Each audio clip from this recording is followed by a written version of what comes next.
This is a day I've been looking forward to for 2.5 years.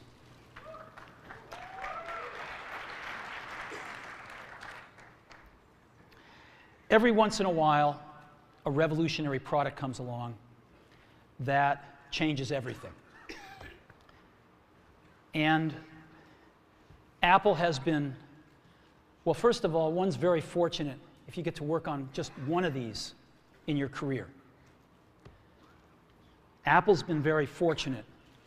It's been able to introduce a few of these into the world. In 1984, we introduced the Macintosh. It didn't just change Apple, it changed the whole computer industry.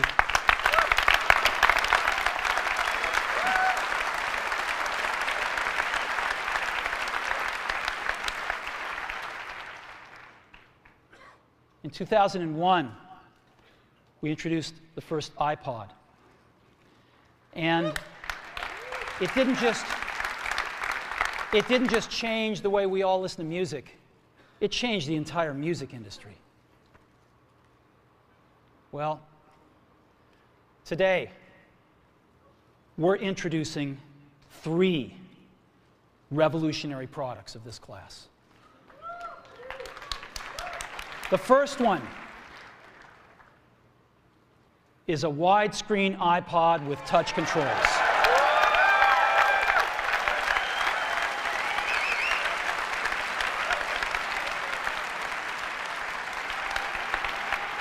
The second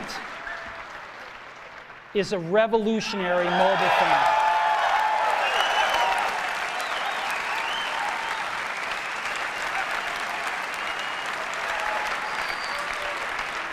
And the third is a breakthrough internet communications device. So, 3 things. A widescreen iPod with touch controls, a revolutionary mobile phone, and a breakthrough internet communications device. An iPod, a phone, and an internet communicator. An iPod, a phone. Are you getting it? These are not 3 separate devices. This is one device. And we are calling it iPhone. Today, Apple is going to reinvent the phone. And here it is.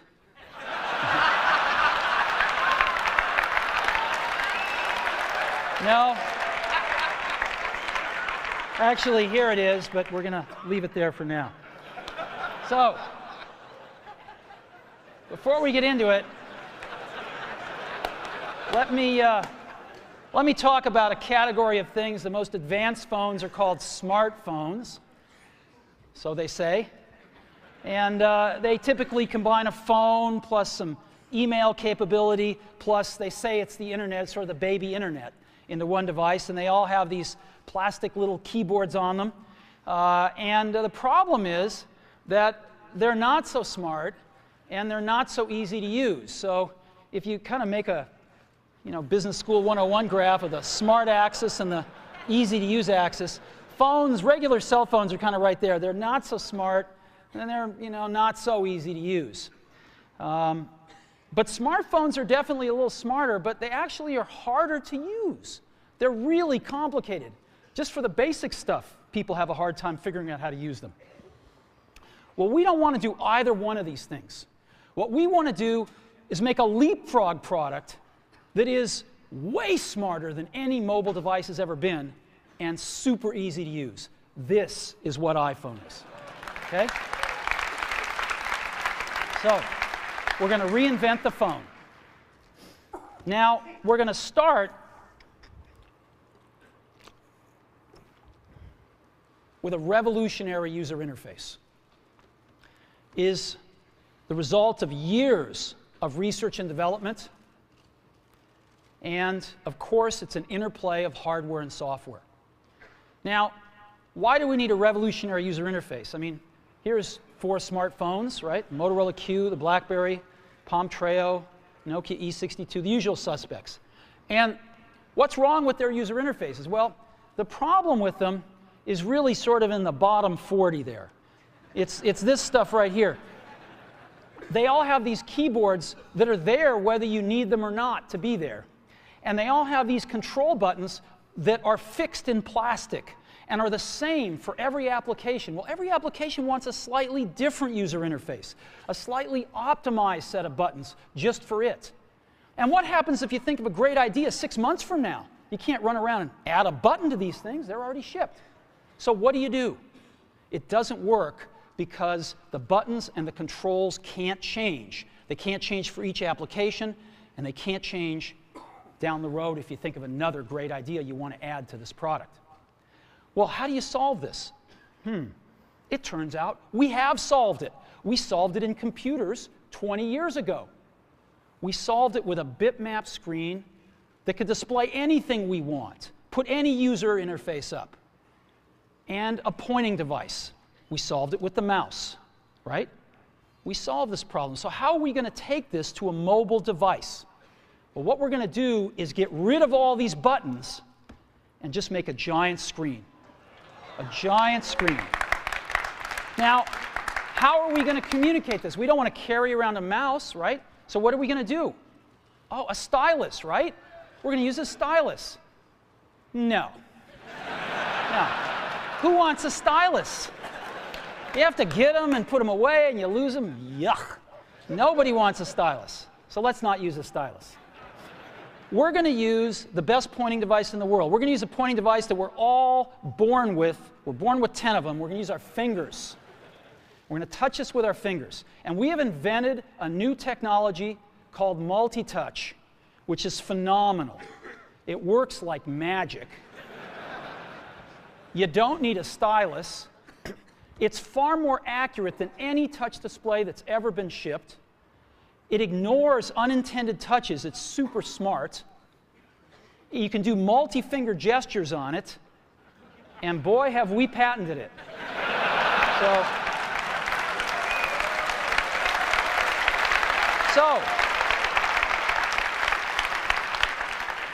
we've been very lucky to have brought a few revolutionary user interfaces to the market in our time. First was the mouse. The second was the click wheel. And now we're going to bring multi-touch to the market. And each of these revolutionary user interfaces has made possible a revolutionary product. The Mac, the iPod, and now the iPhone.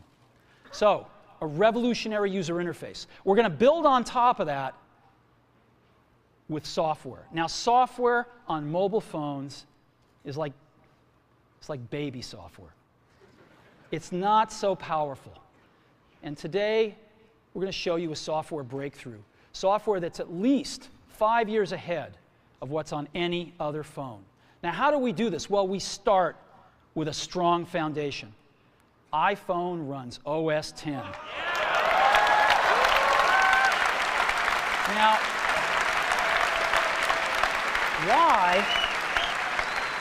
why would we want to run such a sophisticated operating system on a mobile device? Well, because it's got everything we need.